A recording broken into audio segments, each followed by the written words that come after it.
about leadership just a little bit, right? Really on my brain right now. I think about it all the time, like all the time, right? It really occupies my thought process quite a bit. And I try to think deeply about it, but I always keep going back to quite a linear application to it.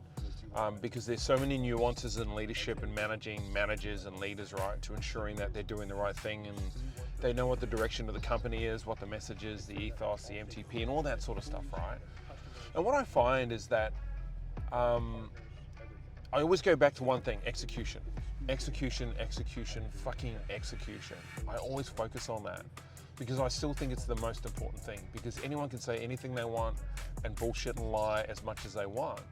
But execution tells you whether they understand it and whether they know what they're doing, right? So I always want to support people to execute. But what it requires is really, really deep honesty and transparency, because it requires the A-type personality in the leader to be empathetic and to be humble about putting their hand up and saying, hey, I'm not too sure about what's going on here. I'm not too sure how to execute against this. I'm a little bit confused about this part. Could I get some advice from you on this? The weakness of a leader is that they don't put their hand up and ask for help, right? I truly believe that. Because I don't know why people still perceive that as weak in the 21st century, man. I just don't. It makes no sense to me.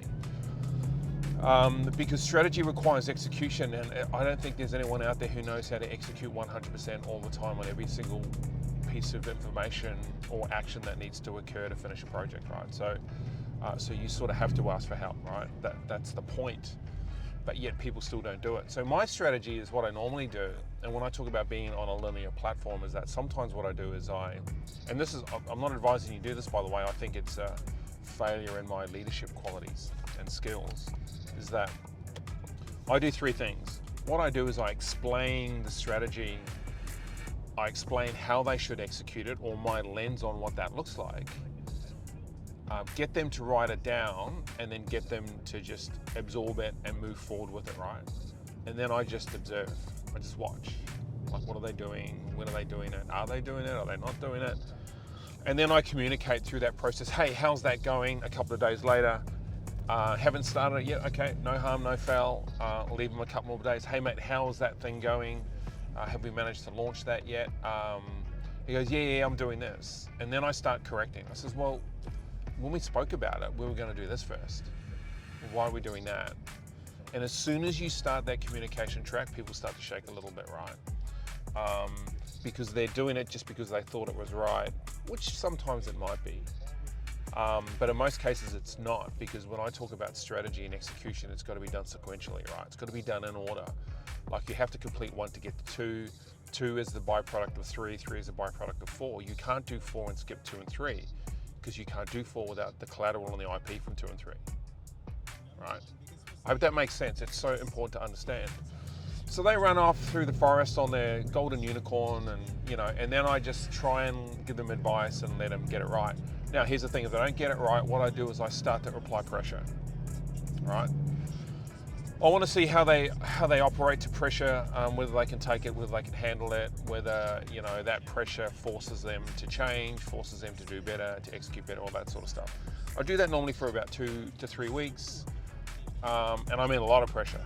I'm that sort of guy, right? And if that doesn't work, what I do is I go into empathy mode, which means it's about complete support, right? Are you okay? Is this too much for you? Are you stressed out? What can I do to help? Maybe we can get someone to come in and help you with this. I do a lot of that stuff, and I'll do that for a couple of weeks. So what I do is I try 3 different applications to help people execute. Now, if they can't get through that, I sort of get to the point, well, what do I do now, right? And I think founders and CEOs get to that point, because I think if you pay someone a salary to be able to execute and operate at a certain level based on their previous experiences, mind you, if you've got the recruitment process right, they should be able to fucking do it, right? And if they can't, you've got to make some hard decisions, right? Or not. I think what people do is they hold on for staff too long, so they hire fast and they fire slow. We should hire slow and fire fast. That would be my take on more levels of efficiency in that process. But so it's always a difficult challenge. It's always on my mind, and it doesn't mean that, they're not good people and you really want them to succeed, because here's the thing: as a founder, if they fail, that's on me, man. That doesn't help the business. It doesn't help me. It doesn't make me feel any good. And the company suffers from it financially, culturally, all that sort of stuff. So it is the worst outcome that you could get to, but you can't tolerate fools, right? Sometimes you've got to run the gauntlet on that. So just wanted to put that out there. It's been on my mind quite a bit, as we go through some challenges in the business, and sometimes we need to react and move super fast and be quite assertive. And sometimes in business you don't. Sometimes business is going well, you need to monitor, you can put more time into innovation and development. But when the business needs you, the business needs you, right? So you've got to go deep, you've got to be assertive, sometimes you've got to be aggressive in the market and aggressive with preparation to turn things around as fast as possible, right? So that's sort of been my experience in the last 30 days. So I've been integrally intertwined in that execution process. So learning as we move forward. Everything I talk about is happening in the business. I don't make shit up. I want to talk about stuff that's real, that I'm experiencing and going through, and getting those learnings and delivering those to people like you who maybe you learn something from, maybe you don't. But we hope you do. So I'm going to sign off now. See ya.